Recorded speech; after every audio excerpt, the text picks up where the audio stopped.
Ancora da decidersi la data dei funerali per la tragedia della solitudine ribattezzata come il dramma ai saloni di Chioggia.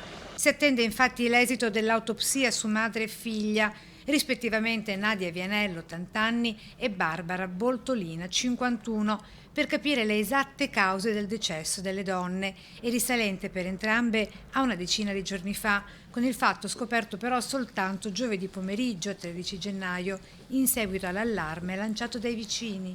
Sì, il signore al terzo piano, ci siamo messi d'accordo tutti e abbiamo dato l'allarme. Il vicinato non incrociava la figlia a uscire a fare la spesa da troppo tempo, raccontano dal palazzo di via Saloni 48. E le conoscevo perché abitavo qua e basta, tutto lì. Persone erano?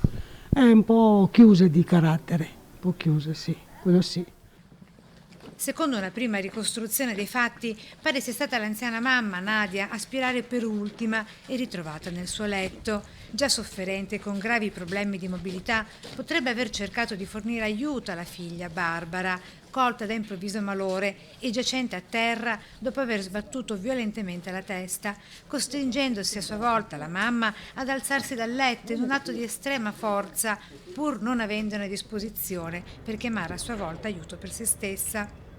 Eliminare le disuguaglianze sociali e avere il coraggio di tendere la mano. L'appello del sindaco per fronteggiare possibili nuove emergenze prima che possano sfociare in drammi quali questo.